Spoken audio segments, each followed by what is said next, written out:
رب العالمين حمدا كثيرا طيبا مباركا فيه كما يحب ربنا ويرضى. اللهم صل على سيدنا ونبينا محمد وآله الطيبين وصحابته الغر الميامين والتابعين لهم بإحسان إلى يوم الدين.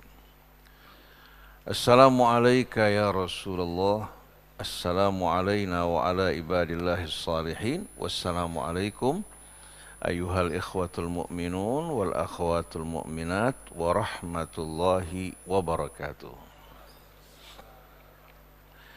Alhamdulillah wa syukurillah.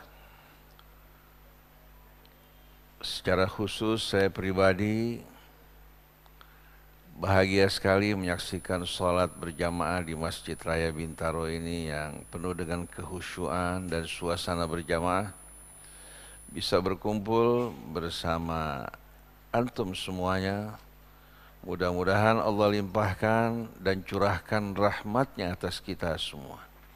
Satukan hati kita di jalan Allah, berpegang teguh pada talinya, lindungi kita, keluarga kita dari amalan dan perbuatan yang akan memalingkan kita dari Allah Subhanahu wa ta'ala dan menjauhkan kita dari rahmat dan ridha Allah Subhanahu wa ta'ala. Saya juga menyaksikan jamaah yang akan berangkat menuju Stadion JIS. Semoga mereka Allah Subhanahu wa ta'ala masukkan ke dalam rahmatnya dan jadikan sebagai orang-orang yang berjuang di jalannya. Begitu juga para jamaah yang berada dalam masjid ini. Allah Subhanahu wa ta'ala angkat pemimpin yang adil, yang saleh, yang berjuang bukan untuk dirinya tapi berjuang untuk bangsa negara dengan mengharapkan ridha Allah Subhanahu wa ta'ala. Para jamaah hadirin hadirat yang dirahmati Allah. Tema yang saya akan membacakan atau sampaikan pada pagi hari ini adalah makanatus shalah. Kedudukan salat sebagaimana yang dipaparkan Al-Quran dengan subtemanya perbaikilah salatmu, Allah akan memperbaiki hidupmu. Perbaiki salatmu, Allah akan satukan juga umat seluruhnya hadirin sekalian di jalan Allah. Kita semua tahu bahwasannya lurusnya hidup kita ini tergantung bagaimana salat kita dan hubungan kita dengan Allah.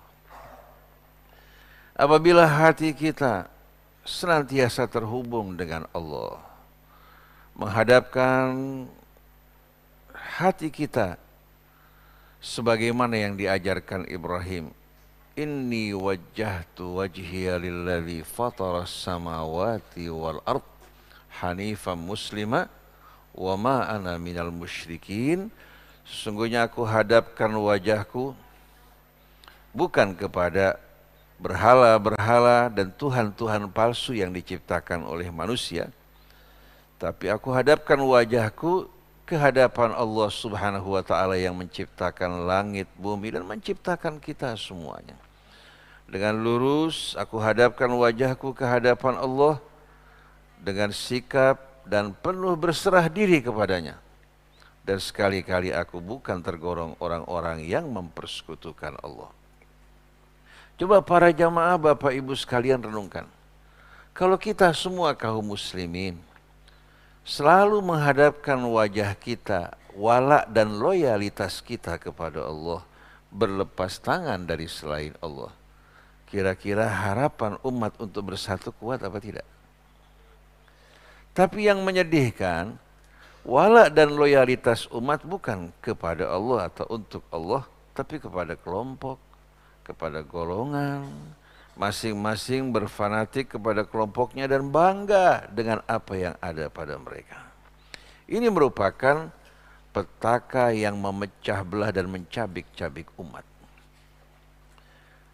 Organisasi yang berdiri bertujuan untuk berjuang di jalan Allah, fabiha wa ni'mah. Alangkah indahnya. Organisasi apapun. Tapi kalau organisasi menjadi tujuan, sedangkan Allah Subhanahu wa ta'ala hanya sebagai kendaraan, Ini betul-betul amat berbahaya sekali. Oleh karena itu Allah berfirman kepada Ibrahim sambil menjelaskan bahwa milah Ibrahim atau manhaj Ibrahim merupakan manhaj yang paling ideal. Wa man yarghabu an millati Ibrahim illa man safiha nafsah. Tidak ada seorang pun yang berpaling meninggalkan milah Ibrahim, menggantikannya dengan yang lain, kecuali orang yang ada gangguan pada akal dan jiwanya. Kata safahah ini bukan hanya kebodohan, tapi merupakan khifatun fin nafsi. Orang yang ada gangguan, hadirin sekalian, melihat yang hitam putih, putih hitam, yang hak batil, yang batil hak, itu safih. Walaqad istafainahu fid dunya wa innahu fil akhirati laminas salihin. Sungguh kami telah memilih Ibrahim dalam kehidupan dunia ini. Allah jadikan beliau sebagai imamul anbiya. Dari sulbi Ibrahim lahir nabi-nabi dari Bani Israel, begitu juga lahir nabi kita Muhammad sallallahu alaihi wasallam, dan Allah perintahkan para nabi seluruhnya termasuk nabi kita untuk mengikuti millah Ibrahim. Tsumma auhayna ilaika anittabi millata Ibrahim hanifa. Mengapa hari ini sekalian Ibrahim mendapatkan anugerah yang begitu besar? Karena beliau menjalani ujian Allah Subhanahu wa taala, lulus dengan sukses. Wa idzibtala Ibrahim rabbuhu bikalimatin fa'atammahun. Ketika Allah menguji Ibrahim dengan beberapa kalimat, dengan beberapa ujian, ternyata bukan hanya lulus saja, tapi fa'atammahun, dia mampu keluar dari ujian tersebut dengan hasil yang sempurna. Sebagai anugerahnya, qala inni ja'iluka linnasi imama, maka aku akan menganugerahkan bagimu wahai Ibrahim kedudukan sebagai imam. Oleh karena itu dalam suratul Nahl Allah berfirman, inna Ibrahim kana ummah. Dia seorang diri, tapi kedudukannya sama dengan umat, karena umat-umat tauhid yang lahir semua lahir dari sulbi Ibrahim. Ujian yang Allah Subhanahu wa taala berikan pada Ibrahim, pertama-tama ketika dia berhadapan antara memilih Allah atau dia memilih keselamatan dirinya dengan meninggalkan Allah. Ternyata Ibrahim memilih Allah. Ketika dirinya diancam untuk dilontarkan ke dalam api, dia berkata, hasbi Allah wa ni'mal wakil. Oleh karena itu Allah Subhanahu wa taala bukan menyelamatkan Ibrahim dengan menyingkirkan dirinya dari api, tapi Allah perintahkan api untuk tidak menyentuh hambanya yang berserah diri padanya. Malah sebaliknya, ketika orang merasakan panasnya api, kayu yang terbakar, Ibrahim merasakan kesejukan dan belayan rahmat Allah. Ya naru kuni bardan wa salaman ala Ibrahim. Ini janji Allah untuk siapa? Untuk orang yang menyerahkan walaknya teruntuk Allah. Kita juga akan mengalami hal yang sama dalam menghadapi tantangan, ancaman hidup ini. Bila kita serahkan walak kita untuk Allah dengan tulus, maka yang ada kita akan masuk dalam dekapan rahmat Allah, dalam perlindungannya. Allah jauhkan dari hal-hal yang tidak kita sukai di dunia maupun di akhirat.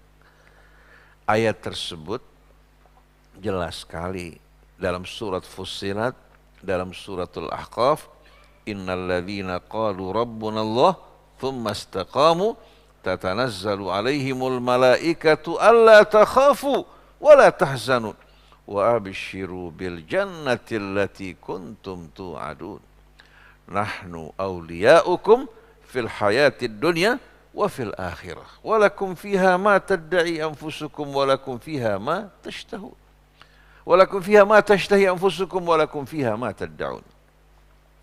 Mereka yang berkata Rabbunallah, pelindungku, penjagaku, pemeliharaku Allah. Di saat sebahagian orang berlindung kepada makhluk-makhluk yang berkuasa, makhluk-makhluk yang diberikan kekayaan, makhluk-makhluk yang dijaya di muka bumi ini, mereka berkata Rabbunallah, penjaga, pelindung, pembela kami adalah Allah. Tsumastaqamu, bukan hanya ucapan, tapi betul-betul mereka istiqamah, komitmen dalam pendirian tadi. Apa yang Allah anugerahkan baginya? Malaikat turun berduyun-duyun silih berganti untuk menjaga dan mengawal dirinya. Ketika orang mengalami ketakutan, malaikat akan menghibur mereka walaupun telinga ini tidak mendengar, tapi hati mendengar. Alla takhafu wa la tahzanu. Orang mengalami ketakutan, mereka merasakan rasa aman. Wa abshiru bil jannati allati kuntum tu'adun, bergembiralah kalian. Ini merupakan kabar gembiranya di dunia. Pada saat juga dia menjelang ajal, pada saat dirinya dibangkitkan, bahkan dalam kuburnya dia telah menerima busyra dan kabar gembira. Wa abshiru bil jannati allati kuntum tu'adun. Dan sambutlah kabar gembira dari Allah dengan surga yang dijanjikan bagi kalian. Dan lebih dari itu, nahnu awliya'ukum fil hayatid dunya wa fil akhirah. Dan kami yang akan turun tangan menjadi pelindung-pelindung kalian, wali-wali kalian. Di dunia maupun di hari akhir. Walakum fiha ma tashtahi anfusukum walakum fiha ma tad'un. Kalian di sana akan mendapatkan apa saja yang kalian inginkan dan apa saja yang kalian minta. Nuzulam min ghafurir rahim, sebagai hidangan, sajian dari yang maha pengampun lagi maha penyayang. Nuzul dalam bahasa Arab mayuqaddam lin nazil. Nazil orang yang datang berkunjung, sedangkan nuzul adalah hidangan yang diberikan kepadanya. Dia tidak akan lagi mengalami beban hidup yang berat karena seluruh yang diinginkan terpenuhi tanpa lagi harus mengalami susah payah. Lalu apa yang ditakuti oleh orang-orang yang beriman dan berserah diri kepada Allah? Kenapa mereka harus datang kepada penguasa mengharapkan pemberiannya? Sama dengan kucing yang berada di bawah meja menantikan sisa-sisa makanan tuannya. Itu yang diberikan oleh mereka hadirin sekalian, ya, yang memiliki dunia untuk para pengikutnya. Mereka makan futat al-maidah, tulang-tulang ikan, tulang-tulang ayam, sedangkan yang makan tuannya. Oleh karena itu dalam satu riwayat diriwayatkan, orang yang paling rugi di antara kalian yang menjual akhirat yang kekal abadi dengan dunianya yang tidak berarti. Tapi ternyata ada lagi yang lebih rugi, yang menjual akhiratnya untuk dunia orang lain. Untuk dunia, yang rela menjadi pelayan-pelayan dan budak-budak dari makhluk yang ingin menaiki tangga kekuasaan atau mengumpulkan dunia sedangkan dia sebagai tangganya. Yang menyedihkan kalau yang melakukan hal ini ulama yang diberikan amanat Allah, yang bergelar Rabbaniin, dia hafal Al-Quran, dia berasal dari keturunan mulia, tahu-tahu dia menjual imannya, menjual akhiratnya untuk dunia orang lain. Waliyadzubillah. Padahal Allah muliakan dia dengan kitab sucinya. Allah muliakan dengan kedudukannya sebagai orang yang beriman. Maka keadaannya dalam Al-Quran mirip dengan apa? Dengan seekor anjing. فَمَثَلُهُ كَمَثَلِ الْكَلْبِ إِنْ تَحْمِلْ عَلَيْهِ يَلْهَثْ أَوْ تَتْرُكْهُ يَلْهَثْ ذَلِكَ مَثَلُ الْقَوْمِ الَّذِينَ كَذَّبُوا بِآيَاتِنَا فَاقْصُصِ الْقَصَصَ لَعَلَّهُمْ يَتَفَكَّرُونَ. Maka perumpamaan orang seperti ini mirip dengan seekor anjing yang selalu menjulurkan lidahnya sambil mendenguskan nafasnya. Baik duduk, berjalan, saksikan lidahnya selalu terjulur keluar. Kamu usir, tetap dia menjulurkan lidahnya. Kamu biarkan juga tetap dia akan apa? Melakukan hal yang sama. Kira-kira gambaran ini menjijikkan apa tidak hadirin sekalian? Anjing ini makhluk yang amat bersahabat dengan manusia. Menjadi pengawal orang yang buta, ya, menjadi penjaga rumah, menjadi penjaga ternak, bahkan dia bisa mengawal ternak dan amat setia dengan tuannya. Tapi walaupun dia merupakan makhluk yang amat setia yang bermanfaat untuk tuannya, tapi tetap dia seekor anjing. Nah, apakah manusia merelakan dirinya untuk menjadi seekor anjing? Baik anjing sirkus yang lompat ke sana, lompat kemari, yang mendapatkan keuntungan pemiliknya. Sedangkan si anjing hanya mendapatkan kepingan-kepingan daging, tuan yang beruntung mendapatkan hasil dari apa? Yang dilakukan anjing tersebut. Atau anjing pemburu. Si anjing memburu mangsanya, begitu dapat dibawa ke hadapan tuannya. Tuannya memotong sedikit bekas gigitannya diberikan pada anjing tersebut. Yang beruntung adalah tuannya. Atau sebagai anjing penjaga rumah atau anjing penjaga ternak. Kira-kira manusia yang Allah muliakan dan berikan hidayah pantas tidak melakukan hal seperti ini. Kalau dia menyadari betapa malunya dirinya, wal'iyadzubillah. Oleh karena itu para jamaah yang dimuliakan oleh Allah, hidup dengan mengabdikan hidup kita teruntuk Allah, menghadapkan wajah kita kepadanya, menyerahkan loyalitas kita sepenuhnya kepada Allah, jaminan keselamatan kita. Dan jaminan juga hadirin sekalian apa? Persatuan kita. Yang membuat umat Islam pecah, walaupun mereka memahami agama, bahkan ulama-ulamanya, bukan karena Islam ini membingungkan. Sama sekali tidak. Tapi wala dan loyalitasnya yang berbeda-beda. Sebahagian untuk Allah, sebahagian untuk dunia dan keuntungannya. Bagaimana mungkin minyak dan air bisa disatukan? Oleh karena itu hadirin sekalian, Allah Subhanahu wa ta'ala buka pintu langsung antara hamba dengan Tuhannya tanpa perantara. Tanpa perantara. Siapapun dia, baik rakyat jelata, orang yang miskin, orang yang papa, bahkan orang yang berasal dari latar belakang budak seperti Bilal. Tidak perlu melalui perantara. Kalau Allah mengirimkan wahyunya melalui Rasulnya, kita dapat langsung berkomunikasi dengan Allah untuk mencurahkan isi hati kita. Mengadukan urusan kita, juga memohon pertolongan dari berbagai macam apa-apa yang kita butuhkan dan perlindungan dari apa yang kita takuti. Orang yang hatinya penuh dengan rasa husnudzon terhadap Allah, berserah diri kepadanya, mungkin enggak Allah abaikan dan tutup pintunya?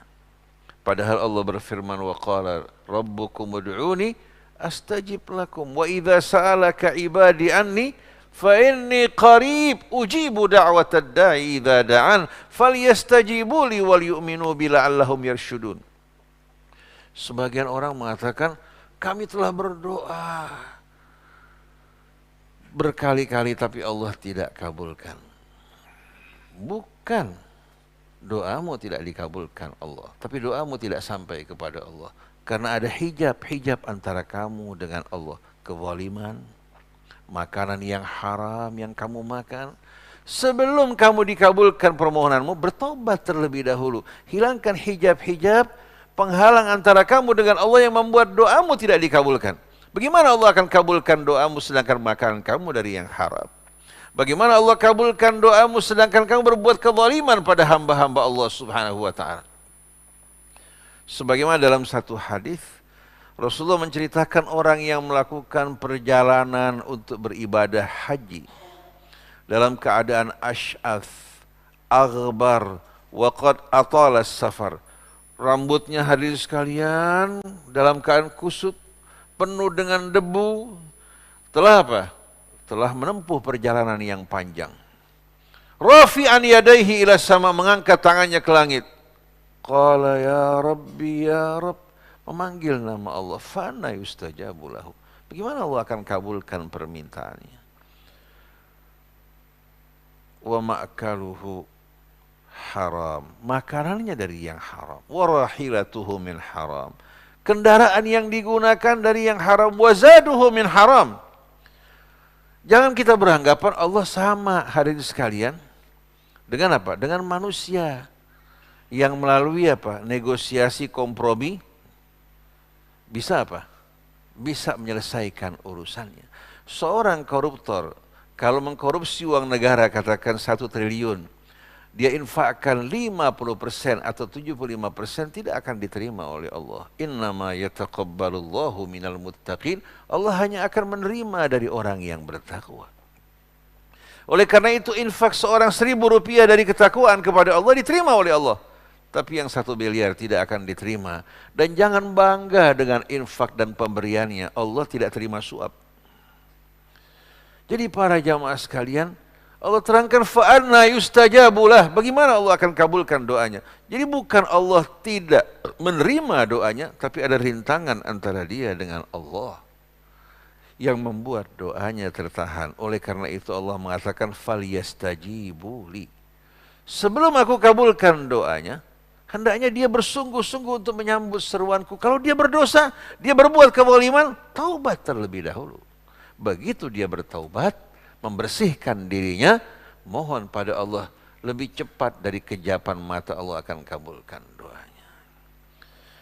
Betapa indahnya, manisnya, mesranya hubungan dengan Allah yang tak dapat digantikan.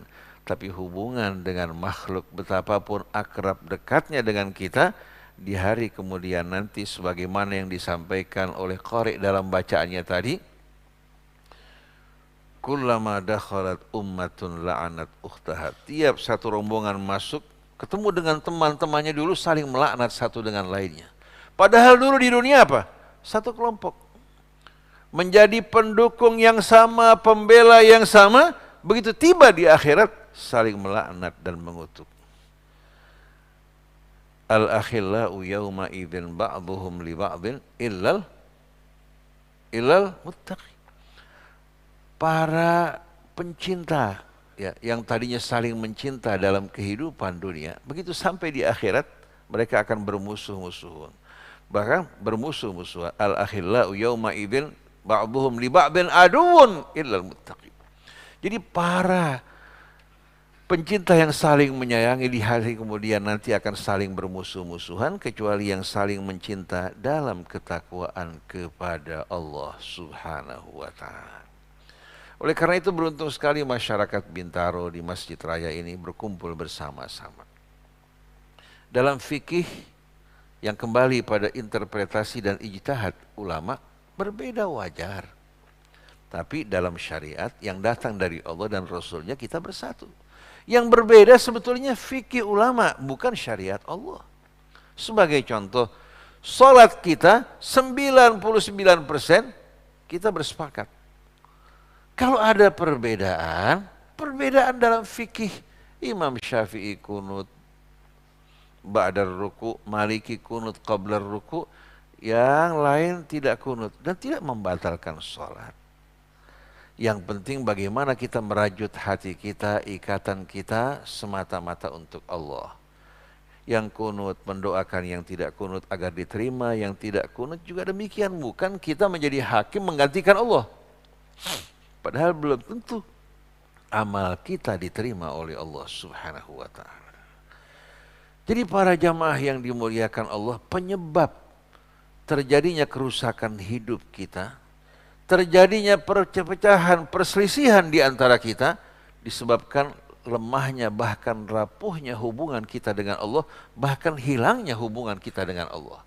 Walaupun jidat kita hitam, walaupun kita berjubah, walaupun kita seorang habib katakan, walaupun seorang hafidh Quran, kalau hatinya tidak terhubung dengan Allah, maka dia menjadi permainan syaitan, mirip dengan anjing tadi yang digambarkan dalam Al-Quran. Betapa buruknya perumpamaan orang-orang yang mendustakan ayat-ayat Allah. Ceritakan kisah ini agar menjadi bahan renungan bagi mereka. Jadi Allah Subhanahu wa ta'ala membuka pintunya bagi kita bukan hanya di siang hari, bukan hanya di malam hari, bukan hanya untuk orang yang kaya berkuasa, bukan hanya untuk ulama. Jadi yang pernah kita beranggapan kalau kita berdoa-doa kita tidak akan dikabulkan. Iblis laknatullahi alaih. Dia tahu betul-betul Allah tidak akan menolak doa hambanya. Dia mohon pada Allah setelah apa? Setelah dia ingkar dan sombong, Rabbi anzirni ila yaumi yub'atsun. Iblis mengakui bahwa Allah Tuhannya. Wahai Tuhanku, tangguhkan aku hingga hari kebangkitan. Allah kabulkan enggak? Lalu kenapa kita beranggapan bahwa doa kita ini karena banyak dosa tidak akan dikabulkan? Asal kita bertobat, sungguh-sungguh mohon pada Allah, Allah akan sambut labbaika, labbaika, labbaika wa sa'daika ya abdi. Karena orang kalau bertobat kembali pada Allah, Allah akan sambut dengan sambutan yang hangat dan mesra. Allah paling mencintai hamba-hambanya yang kembali setelah tadinya tersesat. Sampai digambarkan Allah lebih ridha kepada hambanya yang kembali kepada Allah daripada seorang yang kehilangan ontanya, bekalnya di tengah-tengah padang pasir. Dia beranggapan kematian telah datang padanya, tapi si onta kembali dengan membawa bekalnya. Sampai dari gembiranya dia mengucapkan kata-kata yang salah. Allahumma anta abdi wa ana rabbuk. Ya Allah, kau adalah hambaku dan aku adalah Tuhanmu. Salah ngomong karena gembiranya yang luar biasa. Jadi jangan kita beranggapan bahwa antara kita dengan Allah terdapat hijab-hijab. Karena Allah tidak pernah menutup pintunya, tidak pernah mengadakan hijab antara kita dengan Allah. Kalau antara Allah dan kita memang ada maqamul izzi wal kibriya wal jabarut.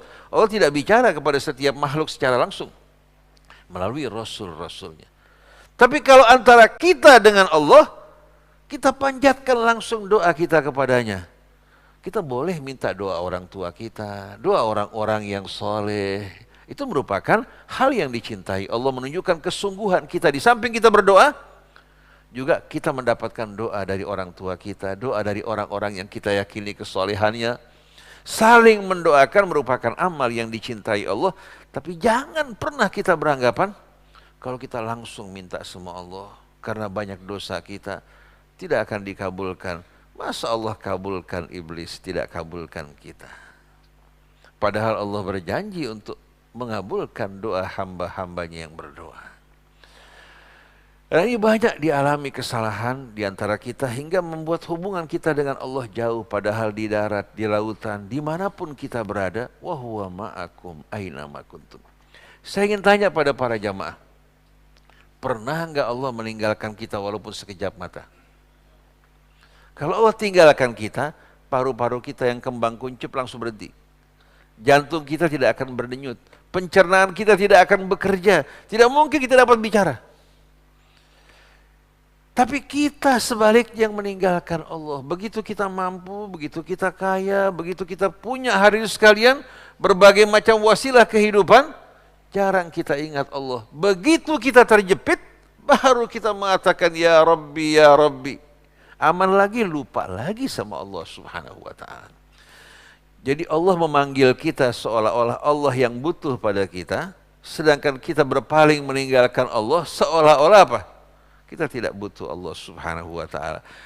Betul-betul menakjubkan keadaan hamba-hamba Allah ini. Nah, secara umum Allah membuka pintu siang dan malam. Bagi siapa-siapa saja yang datang kepada Allah, Allah tidak akan menolak dirinya. Secara khusus ada saat-saat Allah mengundang kita. Pada waktu tertentu, dengan amalan-amalan yang langsung diajarkan oleh Allah. Itu merupakan saat yang paling dicintai Allah. Itu saat kita mengerjakan sholat. Dan sebelumnya Allah perintahkan muadzin untuk mengumandangkan undangan dari Allah. Kata adzana yu'adzinu dalam bahasa Arab merupakan apa? Pengumuman. Muadzin hanya menyampaikan undangan Allah. Yang mengundang siapa? Kalau Allah mengundang kita, lalu kita enggan untuk datang kepada Allah, menolak untuk berkumpul di rumah Allah, di jamuan Allah, kira-kira siapa yang salah dan dirugikan? Oleh karena itu salat ini, saya tidak ingin bicara mengenai furu' fiqhiyah, tidak. Saya ingin bicara mengenai kedudukan salat yang begitu indah. Sebelum kita menghadap ke hadapan Allah, kita diperintahkan bersuci terlebih dahulu. Mensucikan wajah kita, arah hidup kita. Mensucikan kedua tangan kita merupakan alat usaha kita. Mensucikan juga rambut kita untuk membersihkan pikiran kita. Sedangkan kedua kaki kita merupakan kendaraan yang mesti kita bersihkan. Yang tadinya sering melangkah di jalan-jalan syaitan, kita kembali melangkah di jalan Allah Subhanahu wa ta'ala. Kita membersihkan dari najasah hissiyah, najasah yang lahir, dan juga najasah ma'nawiyah. Itu dosa-dosa, baru kita menghadap dalam keadaan tahir ke hadapan Allah. Pada saat tersebut, salat kita akan memiliki makna yang lebih indah daripada kita memperdebatkan kunut, tarawih, atau memperdebatkan hal-hal yang sepele. Lebih baik kita mengkhusyukkan hati kita kepada Allah Subhanahu wa ta'ala, meresapi syariat salat yang diajarkan oleh Allah. Allah mengundang kita untuk datang berkumpul ke rumahnya. Allah Subhanahu wa ta'ala dengan undangan ini langsung hadirin sekalian menghubungkan setiap orang dengan Allah. Kalau para jamaah perhatikan kata salat dalam bahasa Arab, asal katanya sebetulnya dari kata wasala yasilu silatan. Kalau silaturahmi antara hamba yang setara, kalau salat wawnya dipindahkan ke belakang, menjelaskan hubungan hamba dengan apa? Dengan Tuhannya. Apa saja yang kamu inginkan, tanpa ada jeda, kamu bisa sampaikan pada Allah. Kalau kita berjamaah semua kumpul bersama-sama, masing-masing memanjatkan doanya, Allah tidak katakan antri satu persatu. Yas'aluhu man fis samawati wal ard kulla yaumin huwa fi syan. Allah Subhanahu wa ta'ala menyambut semua doa hambanya, tidak disibukkan oleh doa satu dari yang lain. Ada sebuah kisah menarik. Ketika saya di Mesir dulu, ada orang-orang Mesir kan masih banyak yang lugu. Jangan kita anggap orang Mesir semuanya berilmu, sebagian besar juga awam. Datang ke makam Imam Husain di Mesir. Lalu dia mengatakan, ya Sidna, wahai Tuhan kami, tolong kami, bantu kami berhadapan dengan urusan hidup kami. Lalu si penjaga kuburan ingin memberikan pendidikan buat orang ini. Dia mengatakan, Sayyidina Husain lagi pergi ngurus seorang wanita yang mau melahirkan, tadi datang kemari. Dia bilang, ana musta'gil, saya lagi buru-buru. Kalau buru-buru minta sama Allah. Sayyidina Husain pada saat hidupnya gak mampu untuk apa? Memenuhi permintaan orang-orang di sekelilingnya. Bahkan dia menjadi korban dalam peperangan Karbala. Beliau tidak mampu untuk mengelak dari apa? Dari ancaman-ancaman orang-orang yang memusuhinya. Masa kamu datang kepada makhluk? Imam Husain dan kakeknya Rasulullah mengajak kita semua untuk kembali kepada Allah. Rasul mengajak kepada Allah, tidak pernah mengajak kepada dirinya. Mentaati beliau sama dengan mentaati Allah. Oleh karena itu, kenapa kita bisa berhubungan langsung dengan Allah? Harus mencari jalan berputar. Bisa langsung kapan saja, setiap saat. Nah, salat ini sebanyak 5 kali satu hari menjadi hadirin sekalian saat yang paling indah. Hingga Nabi mengatakan, arihna ya Bilal. Begitu datang waktu adzan, buat hati kami bahagia wahai Bilal. Begitu Bilal mengumandangkan adzan, dia merasakan betapa indahnya saat dirinya siap untuk menyambut undangan Allah. Wa kana Rasulullah sallallahu alaihi wasallam idza hazabahu amrun fazi'a ila shalah. Rasulullah begitu menghadapi tekanan yang berat, langsung dia berlari menuju salat. Dan Allah tegaskan dalam suratul Mu'minun bahwa syarat pertama atau rukun pertama untuk keselamatan manusia adalah qad aflahal mu'minun alladzina hum fi salatihim khashi'un. Sungguh telah beruntung. Allah bilang telah, bukan akan. Karena begitu dia masuk salat dalam keadaan khusyuk, dia betul-betul orang yang beruntung. Kemudian juga Allah tegaskan dalam suratul Ma'arij, orang yang ingin menghilangkan gangguan jiwa dalam dirinya dari penyakit hala. Kalau kena cobaan berputus asa, kalau menerima keuntungan berubah menjadi orang yang kikir. Innal insana khuliqa halu'a idza massahu syarru jazua wa idza massahul khairu manu illal musallin alladzina hum ala salatihim daimun. Jadi salat dengan dawam Itu merupakan hadirin sekalian, dan khusyuk merupakan jalan keselamatan kita, keselamatan umat seluruhnya. Salat bukan ibadah ritual yang mengekang kita atau menjadi beban, justru anugerah Allah yang terbesar. Maka Allah undang Rasulnya untuk menerima anugerah ini secara langsung, bukan melalui perantaraan Jibril. Dan subhanallah, awal syarat kesuksesan adalah salat, penutupnya juga salat. Walladzina hum ala salawatihim yuhafidun ulaika humul warithun alladzina yarithuna al-firdausa hum fiha khalidun. Tapi kita, kebanyakan kita di luar jamaah Masjid Bintaro nih, kita lihat sholat hanya rutinitas, tidak ada keindahan, tidak ada kehangatan. Tapi saya rasakan masuk ke masjid ini, saya merasakan kehangatan dan manisnya sholat berjamaah. Kita rasakan pada saat kita bertakbir sebagai tanda berserah diri dengan mengangkat kedua tangan kita. Pada saat ruku dan sujud menggambarkan ketundukan kita, lalu kehidupan merupakan aplikasi terapan dari sholat kita. Jadi bukan hanya sholat kita ruku dan sujud, di luar sholat kita terapkan makna dan sholat kita yang begitu indah sebagaimana Nabi kita dan para sahabatnya. Oleh karena itu para jamaah, keberhasilan para sahabat bukan karena teknologi, bukan juga karena kekayaan, bukan juga disebabkan karena ilmu dan lain sebagainya, tidak. Para sahabat Nabi kita berasal dari kalangan yang bermacam-macam, yang tadinya hidup dalam kejahiliahan. Tapi kemenangan mereka karena mereka menghubungkan hidup mereka dengan Allah. Hingga berhasil menjadi apa? Menjadi guru-guru yang membawa peradaban dan rahmat bagi al-alamin.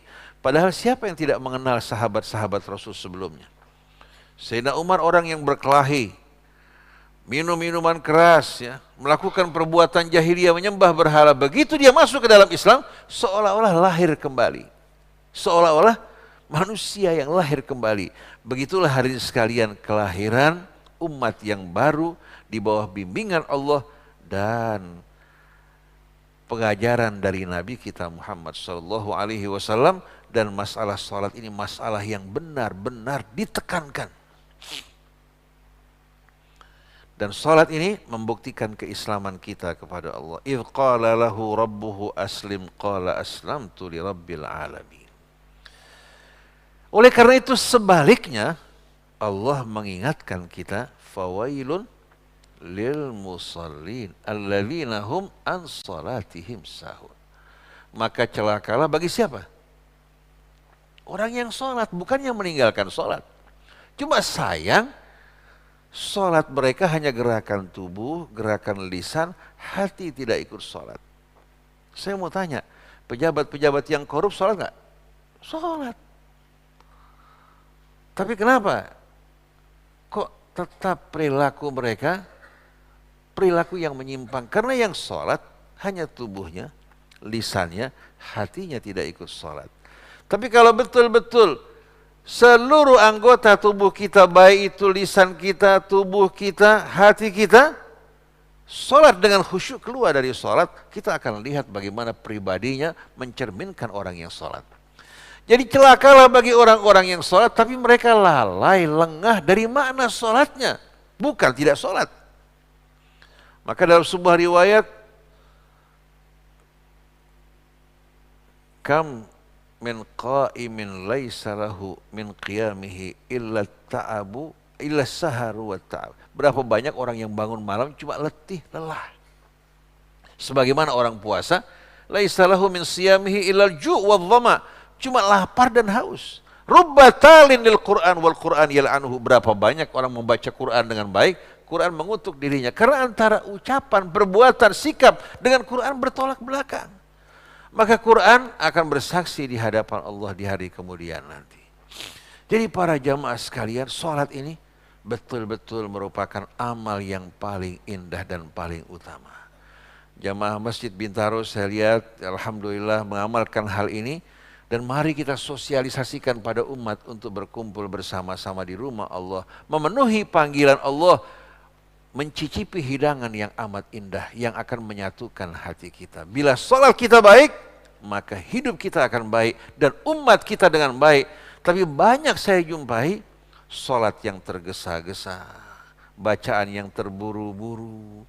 Kemudian kita lihat juga dia menghadap ke hadapan Allah dengan wajahnya, tapi hatinya masih tetap membayangkan dunia yang berada di hadapannya.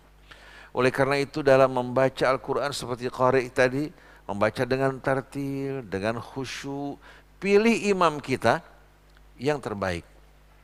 Karena dia duta kita yang kita kirim menuju Allah Subhanahu wa ta'ala. Imamukum wafdukum alallah. Fanzuru fi man tufidun. Imam kalian, utusan kalian, duta kalian menghadap ke hadapan Allah. Maka pilih sebaik-baiknya duta yang kalian kirim untuk menghadap ke hadapan Allah. Dan sholat ini para jamaah sekalian merupakan miniatur dari kehidupan umat Islam. Dengan imam yang memimpin, jamaah yang patuh mengikuti imamnya. Pada saat imam mengambil keputusan yang benar mereka semua patuhi. Di saat imam salah diingatkan. Oleh karena itu dalam mengingatkannya pun tidak berbau keangkuhan, tapi subhanallah. Karena kita semua juga merupakan hamba yang bisa berbuat salah. Oleh karena itu pada saat kita mendukung seorang pemimpin, jangan selesai sampai di sana. Kita harus kawal, kita harus sekali mendukung di saat dia benar dan mengingatkan pada saat dia salah. Dan kita membantu dia pada keputusan-keputusan yang kembali manfaatnya untuk umat. Sebagaimana Abu Bakar As-Siddiq radhiyallahu anhu berkata, aku dipilih dan aku bukan orang yang terbaik dari kalian. Apabila aku lurus, bantulah aku. Bila aku bengkok, luruskan aku. Sayyidina Umar juga mengatakan, siapa yang akan meluruskan saya pada saat saya bengkok? Abu Dzar keluarkan pedangnya, ana laka ya amiral mu'minin. Tapi banyak pada saat ini ustadz-ustadz ulama yang melarang orang untuk mengoreksi, meluruskan pemerintah. Seolah-olah dia la yus'alu amma yaf'al wa hum yus'alun. Tidak ditanya tentang apa yang diperbuat, tapi manusia ditanya. Ini merupakan gambaran kepicikan, gambaran kegilaan bahkan. Dia menempatkan makhluk sama dengan Allah Subhanahu wa ta'ala. Sedangkan para sahabat yang mulia ditegur, diingatkan.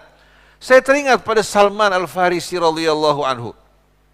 Ketika satu hari Sayyidina Umar menyampaikan muhadarah, narasinya di hadapan para sahabat. Salman bangun, mengatakan, ya Amirul Mukminin, inna fi qalbi syai'a.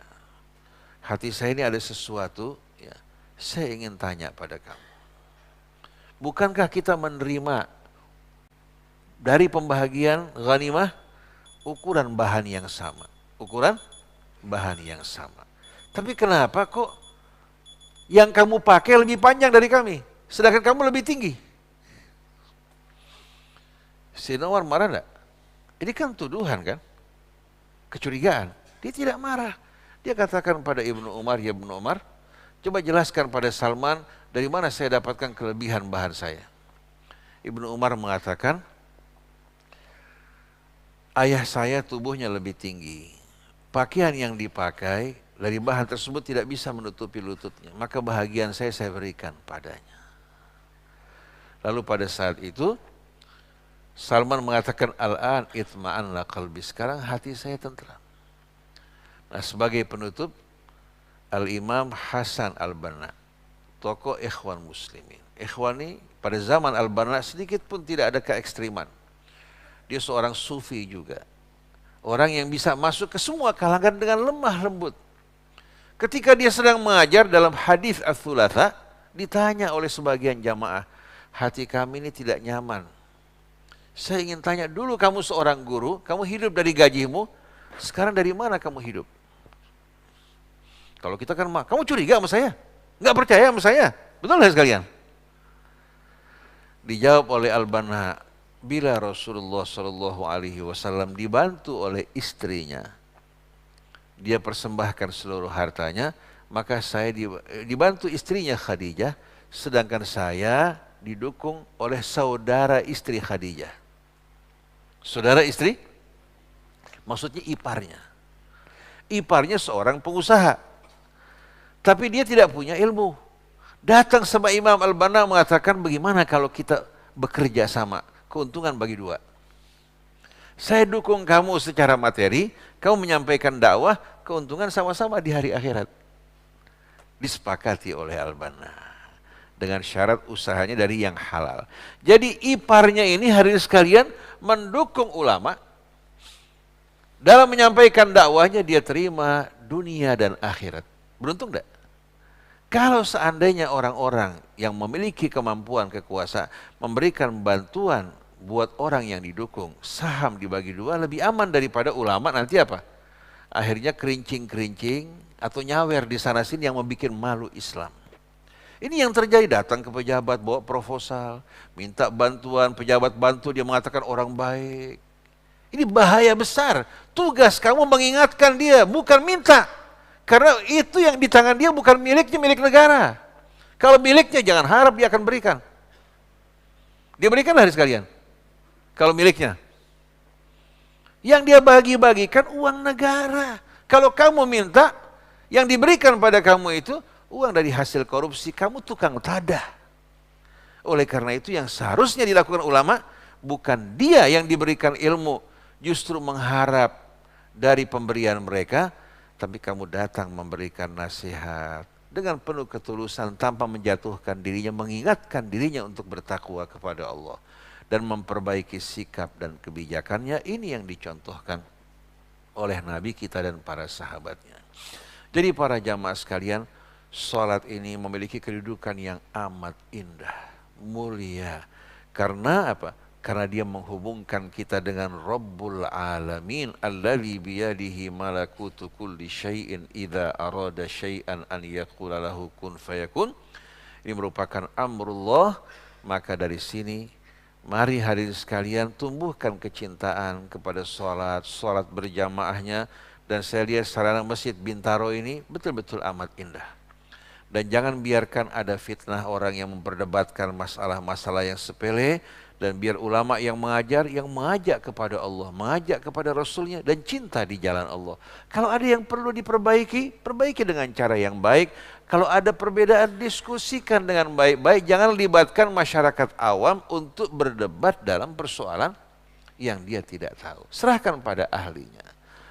Jangan orang nggak tahu masak, kita ajak berdebat masalah masak. Ini betul-betul salah kaprah para jamaah sekalian.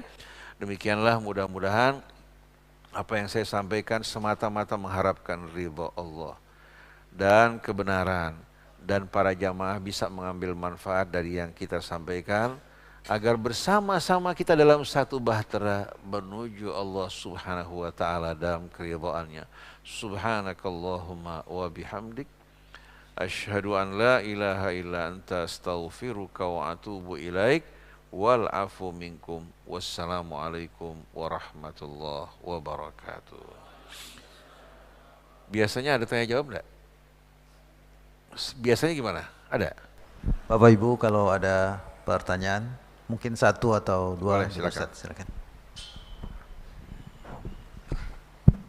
Terima kasih. Assalamualaikum warahmatullahi wabarakatuh. Waalaikumsalam warahmatullahi wabarakatuh. Begitu pentingnya masalah sholat ini, kita berusaha untuk sholat itu dianjurkan mengerti setiap kata yang kita baca di dalam sholat.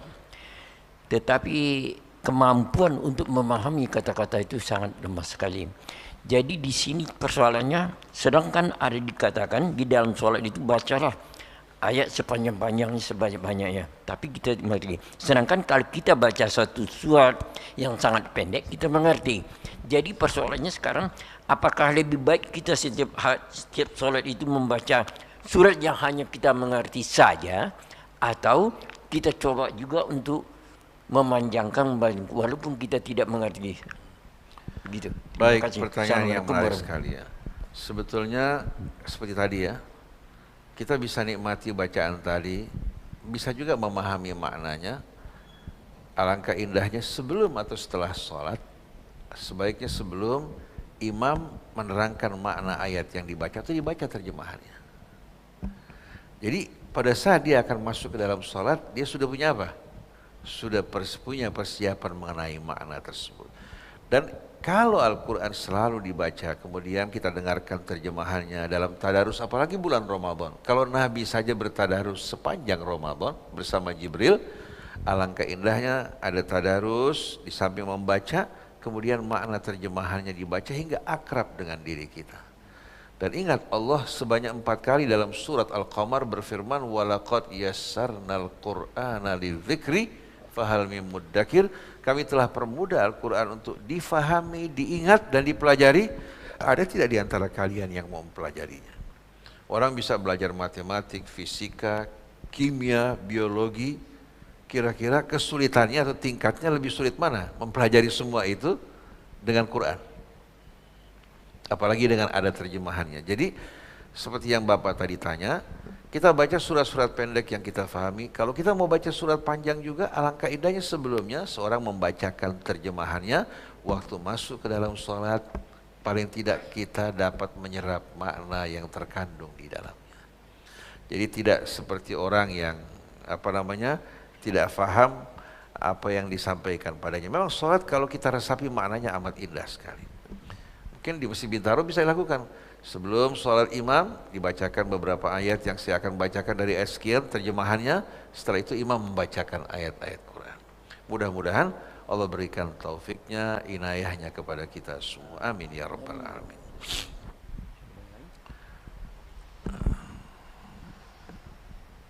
Masih ada? Kalau tidak ada juga tidak menjadi soal ya. Bismillahirrahmanirrahim. Alhamdulillahi rabbil alamin. Allahumma salli ala Muhammadin wa ali Muhammad. Rabbana zalamna anfusana wa in lam taghfir lana wa tarhamna lanakunanna minal khasirin. Rabbana ighfir lana wa liwalidayna warhamhuma kama rabbayana shighara walil mu'minina wal mu'minat wal muslimina wal muslimat al-ahya'i minhum wal amwat wa tabi' bainana wa bainahum bil khairat rabbighfir warham wa anta khairur rahimin. Allahumma izzal islam wal muslimin wa ahlikish syirka wal musyrikin. Allahumma ya rabbana dammir a'da'aka a'da'ad din. Allahumma farriq jam'ahum wa shattit syamlahum wa alqi fi qulubihimur ru'ba. Allahumma fa'al bihim kama fa'alta biqaumi 'adin wal umamil ghabirah alladhina ahlaktahum. Allahumma wahid sufufal muslimin. Allahumma ijma' kalimatal muslimin. Allahumma ansur ikhwanal mujahidin wal murabitin fi Gaza wa fil Yaman wa fi kulli makan. Allahumma wahid sufufahum wajma' kalimatahum wa amin raw'atahum wakshif kurbatahum. Rabbana afrigh alaihimus sabra wa thabbit aqdamahum wansurhum al-qawmil kafirin birahmatika wa lutfika ya arhamar rahimin wa bihawlika wa quwwatika ya rabbal alamin. Wa sallallahumma ala abdika wa rasulika Muhammadin wa alihi wa sahbihi wa sallim wa akhiru da'wana alhamdulillahi rabbil alamin.